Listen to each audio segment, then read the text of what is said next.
What's up everyone? Welcome to another video. In just 24 hours, I'm going to be leaving on a long weekend trip. I am super excited about that and I can't wait to share with you guys the adventures that I'm going to get into.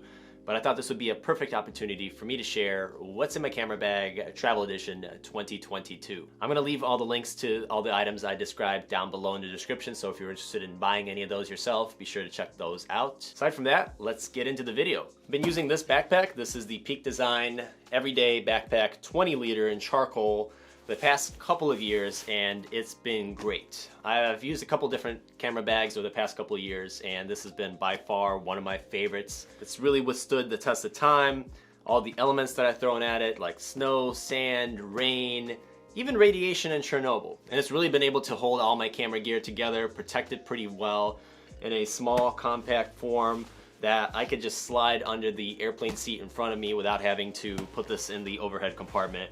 And it fits pretty well, including all my cameras, drones, and my computers and tablets as well. Now, before we get into what's inside the bag, I want to show you what's on the outside. There's two little compartments here. You can put water bottles or tripods. This is where all my tripods go. My main tripod, which I'm using right now to film the video, is the Peak Design Carbon Fiber Travel Tripod.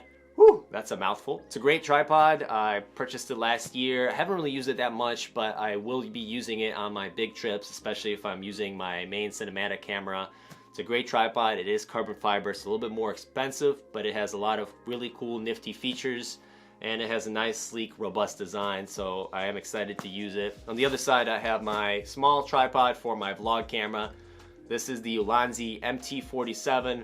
Now what's cool about this tripod is that it has an extendable reach and it has a nice rubbery grip, so you can set it up on a table, and it's pretty convenient if you're doing any kind of vlogging.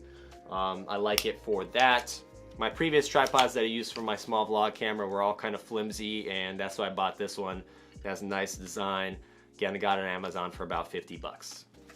Before we open up these side compartments to show you what's on the inside, I want to go over this real cool feature of the backpack. It has this nice magnetic locking device system, so like in case you want to put anything else in there, like clothing or any kind of gear, you can kind of expand the bag a little bit and have four of these different little locks, and kind of keeps it all in place, especially if you have more gear in there. Now on the side, once you open up the compartment, that's when you can see three different layers. There's little compartments here, got little flap ups. You could actually take these out if you have your own little devices to carry your camera gear, or if you are literally not carrying any cameras, you can put any kind of clothing in there. But I like having those in there, kind of keeps all the camera gear in place. I'm gonna go over the top layer first and make my way down. Top layer is where I hold my Sony ZV-1. This is my main vlog camera. I really enjoy it. It is a small camera, it has a 1-inch sensor, has great camera quality, and it really is compact. You know, I've used a lot of different vlog cameras over the past couple of years, and this has been by far one of my favorites. My only main complaint about it is that the field of view when you're shooting is not as wide as it could be. So that's why I bought this wide angle adapter. This is the Ulanzi wide angle adapter. Bought it for like 50 bucks on Amazon. You have to use a proprietary mount to screw it on, but it didn't take too long for me to install, and it really opens up that field of view, especially if you're shooting in 4K when this camera kind of crops in. On top of the camera, I have the Deity D4 Duo cardioid microphone. This microphone's pretty cool because you can switch from the front of the sound to the back, and it just kind of lives on there. I don't really have any complaints with the sound quality of this camera, but it is nice to have an extra microphone on top that kind of gives you a better sound, especially if you're in a windy environment or in a loud environment, a lot of different voices. This kind of microphone kind of helps isolate your sound, and it kind of increases the quality of your footage. Also at the top is where I would keep my main cinematic camera. Now for the past 5 years, I've been using the Panasonic G85 with the standard 12 to 60 millimeter kit lens. It's been a great camera, but I am selling it, and that's why I got the Panasonic GH5 Mark II. It literally came in last night, and I'm so excited to be using this camera. It's a great camera. It has a lot more features than my old Panasonic G85, and I am looking forward to using those.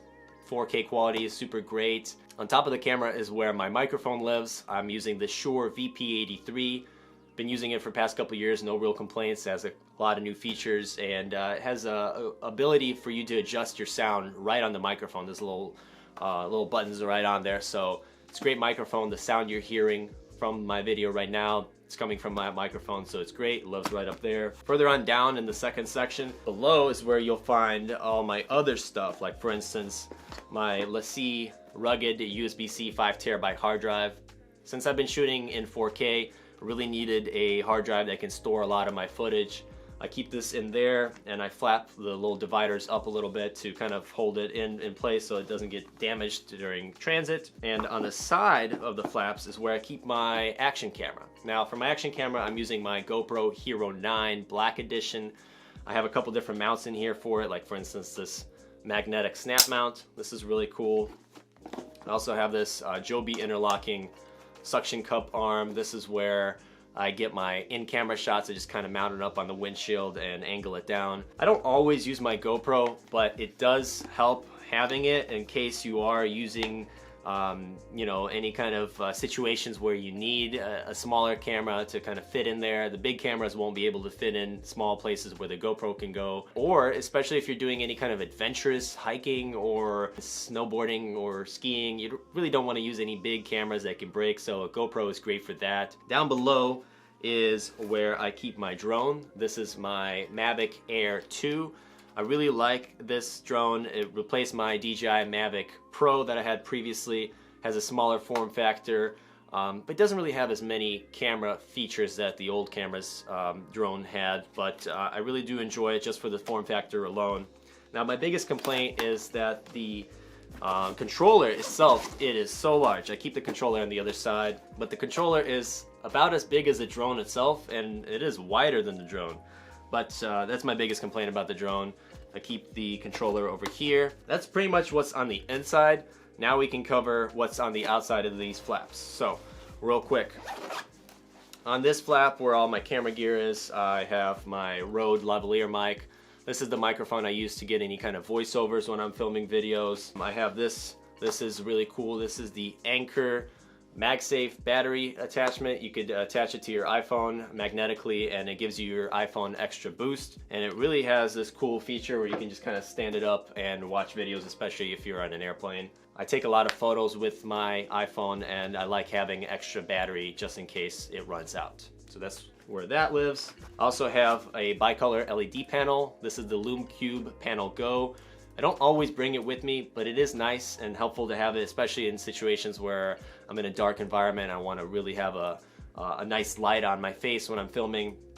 Really doesn't take up too much room, so I just keep it in here. This is where I also have my dongles and any kind of cables or extra charging accessories. Just keep them there. Close this up. And on the other side is where I just keep random knickknacks like wet wipes, hairbrush, pens, and my notebook, and nothing crazy. Don't try to take too much more than that. That's pretty much it for the bag. Now there's one more compartment to go over. This right here at the top. This is where you can keep your tablet or your computers.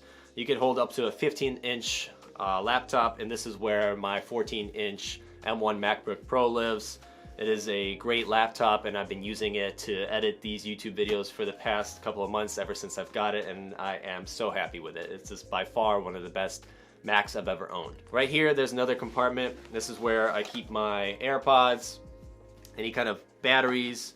Because I'm filming a lot and I'm using 4K now, my cameras take up a lot of battery juice, so I'm bringing extra batteries. This is where they live, quick, easy access.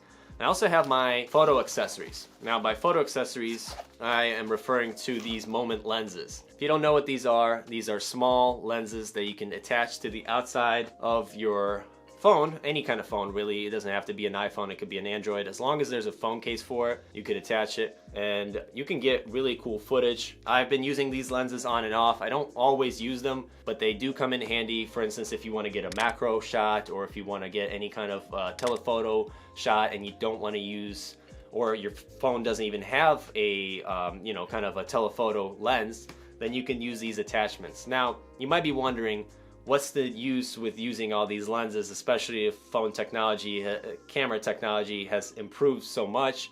Now these lenses actually do give you a better image than the shot will come from the phone natively.